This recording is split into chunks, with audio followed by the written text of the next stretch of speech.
सुभान फरमाते हैं नई पाकिस्तान की हदीस, soon you will find an army in the east, अनकरीब तुम लश्कर एक देखोगे मशरिक से नमूदार होता हुआ। Those who will change the rulers of India, जो जाएंगे और हिंदुस्तान के बादशाहों को जंजीरों में जकड़ कर लाएंगे, and will then return to Damascus, और फिर मुड़ जाएंगे दमिश्क की तरफ, विल फाइंड ईसा इब्न मरियम, और अल्लाह ईसा इब्न मरियम को पालेंगे। तो तुम में से जो शख्स उस दौर को पाले उस लश्कर में जा मिले, क्योंकि बिल आखिर उस लश्कर की क़यादत मेरे बेटे मेहदी के पास होगी। We are waiting for that. Pakistan army is the army. Modi साहब को जंजीरों में जकड़ना हमारे से अलावा कोई नहीं चाहता दुनिया में। अभी पता नहीं जनरल था, कर्नल था, क्या था, आई डोंट नो, रैंक्स मुझे ठीक से दिखे नहीं, लेकिन हाईली अनफिट। वो बिल्कुल ऐसा लग रहा था, मैंने वो ट्वीट भी करा था कि ऐसा लग रहा था कि जैसे कोई हलवाई या फैंसी ड्रेस पार्टी में जा रहा है, मतलब सो फैट। वो तो बॉर्डर तक जाते जाते वो हांफ जाता सर। हेलो नमस्कार एंड जय हिंद दोस्तों, स्वागत है आपका मिस्टर भारत में। पाक आर्मी का एक सीनियर ऑफिसर जिसकी तोन किसी हलवाई जैसी बाहर निकली है, ये कुछ पाकिस्तानी लोगों के सामने भारत फतेह करने की बात कह रहा है। साथ ही ये पाक हलवाई आर्मी ऑफिसर पाकिस्तानी लोगों को गज़वा हिंद और मोदी जी को कैद करने की सपने दिखा रहा है। इसका कहना है कि कई ईस्ट से कोई आर्मी आएगी जो भारत और ईसाइयों पर फतेह पा लेगी। पता नहीं ये कोई आर्मी ऑफिसर है या फिर किसी मदरसे का मौलाना। किसी भी देश की प्रोफेशनल आर्मी के लोग इस तरह की बातें नहीं करते। ऐसे नमूने सिर्फ पाकिस्तान आर्मी में ही आपको देखने को मिलेंगे। दरअसल आज तक पाकिस्तान आर्मी और इनके सियासतदान पाकिस्तानी लोगों को जिहाद के नाम पर बेवकूफ बनाते आए हैं। ये वीडियो भी उसी का एक एग्जाम्पल है। तो चलिए दोस्तों, देखते हैं पहले ये वीडियो और फिर बात करते हैं इस वीडियो के एंड में। Pakistan army is the army. Modi साहब को जंजीरों में जकड़ना हमारे से अलावा कोई नहीं चाहता दुनिया में। अभी और मुड़ के हम ही जाएंगे दमिश्क इंशाल्लाह, फलस्तीन को आजाद कराने के लिए जाएंगे।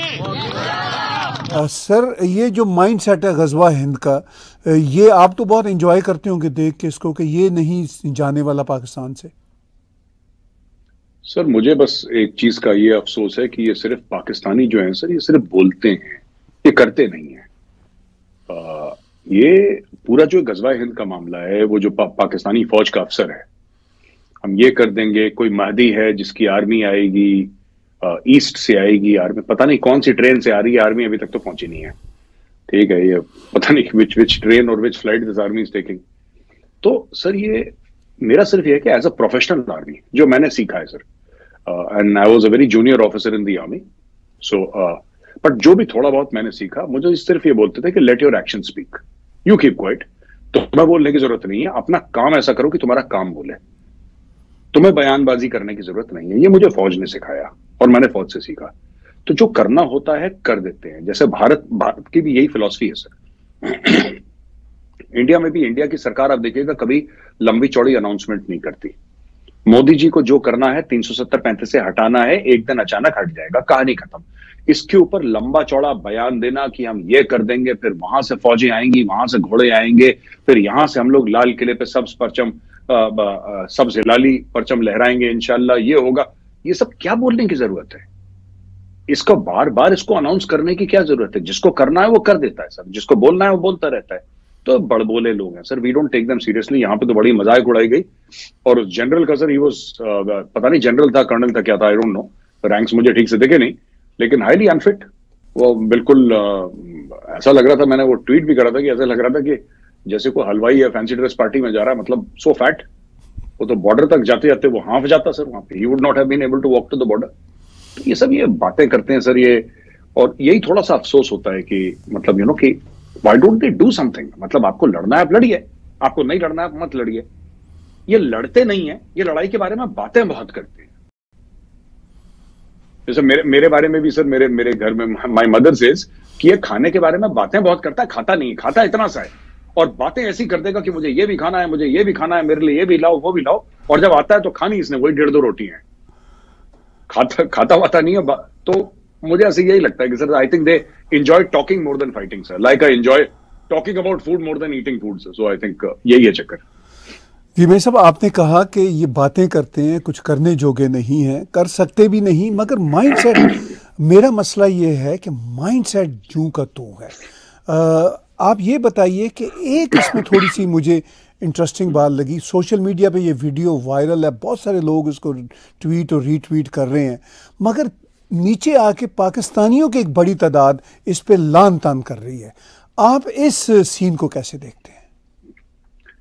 सर मुझे पता नहीं है, देखिए मैं पाकिस्तानी रिएक्शन मैंने इसको देखा नहीं है कि क्या पाकिस्तानी रिएक्शन है इसके ऊपर, बट मैं आपको बड़ी इंटरेस्टिंग बात बताता हूँ जो मैंने पाकिस्तानी रिएक्शन, आजकल बड़ी पाकिस्तानी यूट्यूबर्स हैं और जो पाकिस्तानी कई सारे एंकर्स हैं, वो they are talking about trade with India, India के साथ क्यों ना ट्रेड होनी चाहिए। एक्चुअली क्या है कि जब खजाना खाली होता है तो तब इनको अमन की आशा की याद आती है। और ये बात मैं बार बार कहता चला आया हूं कि जिस दिन पाकिस्तान का पेट भर जाएगा या जिस दिन पाकिस्तान के फॉरेन एक्सचेंज रिजर्व्स एक लेवल के आगे होंगे, जो डिफॉल्ट के दाने पे इकोनॉमी खड़ी है वहां से हट जाएगी थोड़ा सा पीछे और कंफर्टेबल पोजीशन में हो जाएगी, इन्होंने फिर ये चीज शुरू करनी है। Because that country was created on the basis of hate. जो बीज बोया है सर नफरत की बिना पे ना, जो भी बीज बोया है कोई एक्स चीज है, अगर आप बीज बबूल का बोएंगे फिर आप सोचेंगे उसमें से आम या सेब निकलेंगे, तो आम या सेब तो नहीं निकलेंगे और बबूल का पेड़ सर कांटे ही निकलने उसमें से। तो जब मुल्क बनाया हेट्रेड की बिना पे कि Hindus and Muslims can not live together, right.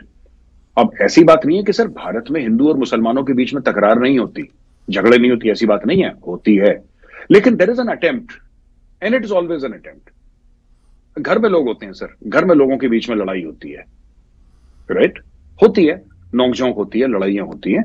140 crore लोग हैं सर, झगड़े होंगे, जाहिर सी बात है, झगड़े, सब लोग एक जैसे नहीं होते, सबका एक जैसा दिमाग नहीं होता है, घर में एक जैसा दिमाग नहीं होता, एक मुल्क में एक जैसा दिमाग कैसे हो सकता है।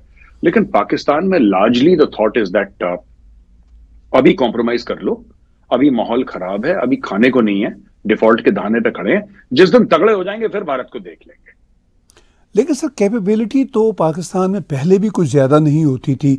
71 आपके सामने है, पूरा आधा देश गवा बैठे, और जो प्रोजेक्शंस हैं, भारत जिस तरह आगे जा रहा है और पाकिस्तान जिस तरह पीछे जा रहा है, कैपेबिलिटी तो ये फिर कभी पाकिस्तान को मिलने वाली नहीं। आप इस एंगल को कैसे देखते हैं? सर जब मैं कैपेबिलिटी कहता हूं, मैं लड़ाई की बात नहीं कर रहा, मैं जिहाद की बात कर रहा हूं। लश्कर तैयबा, जैश मोहम्मद, इन सब चीजों में पैसा लगता है ना सर। अब नार्को टेरर से जनरल साहब के पास भी पैसा जाता है, तो ऐसा तो नहीं कि सारा का सारा हाफिज सईद के पास आ रहा है। So this requires a great deal of money, this requires a complete infrastructure. लोगों के ऊपर आपको इन्वेस्टमेंट करनी पड़ती है, लोगों को तैयार करना पड़ता है। वो दिन में 3 बार खाना भी खाएगा, 2 बार तो खाएगा ही खाएगा कम से कम। फिर some money has to be given to his family if he dies in India, because if he comes to India then normally he will not go back under the best of circumstances, वो तो जाएगा नहीं वापस।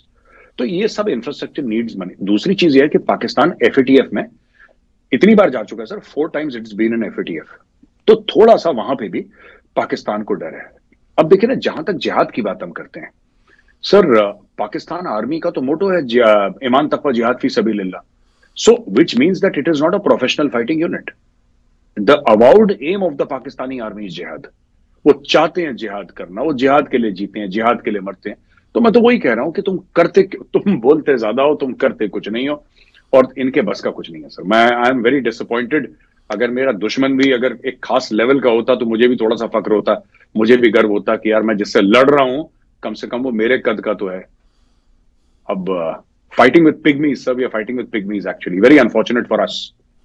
For us Indians, it's very unfortunate कि हमारा दुश्मन इतना छोटा निकला हमारा। तो दोस्तों, आपने ये वीडियो देखी, जब से पाकिस्तान बना है तब से पाकिस्तानी गज़वा हिंद करने के सपने देख रहे हैं, लेकिन शायद इन्हें पता नहीं है कि गज़वा हिंद कब का हो चुका है।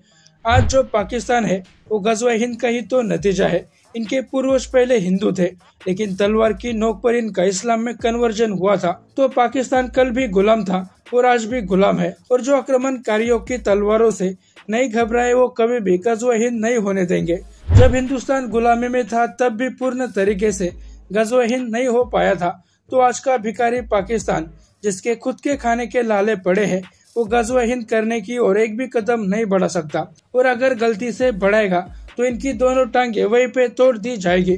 ऐसे 10-12 पाकिस्तान आज भी भारत खरीद सकता है, लेकिन इन जाहिलों को खरीदना भी कौन चाहेगा जिनकी दुनिया में कोई वैल्यू ही नहीं है। जिहाद पाकिस्तानियों में इतना कूट कूट कर भरा है कि ये हर जगह पर जिहाद की ही बात करते हैं। इनको साइंस और टेक्नोलॉजी से कोई लेना देना नहीं है। इनका टारगेट सिर्फ और सिर्फ वो हसीन बहादुर हो रहे हैं जिसके लिए ये जिहाद करना चाहते हैं। अब पाकिस्तान को बेवकूफों का देश घोषित कर देना चाहिए। पाकिस्तानी यूट्यूबर शोएब चौधरी के एक वीडियो में शोएब चौधरी ने इस पाकिस्तानी से एक सवाल का लॉजिकल जवाब मांगा कि कश्मीर पाकिस्तान का क्यों है। इस पर ही जाहिलों के सरदार ने कहा कि कश्मीर तो जन्नत है और जन्नत पर हक सिर्फ मुसलमानों का ही होता है, इसलिए कश्मीर पाकिस्तान का है। इससे घटिया लॉजिक आपने कहीं नहीं सुना होगा। इस तरह के टैलेंटेड लोग सिर्फ पाकिस्तान में ही पैदा होते हैं। इनके टैलेंट की कदर मेजर साहब बहुत अच्छी तरीके से करते हैं। जाहिल पाकिस्तानी अपना टैलेंट दिखाते रहते हैं और मेजर साहब इनको जलील करते रहते हैं। खैर दोस्तों, आज के लिए इतना ही। इस वीडियो के बारे में आपकी राय नीचे कमेंट बॉक्स में बताइए और ऐसे ही वीडियोस के लिए मिस्टर भारत को भी सब्सक्राइब करें। मैं मिलता हूँ आपसे अगले वीडियो में, तब तक के लिए जय हिंद, जय भारत।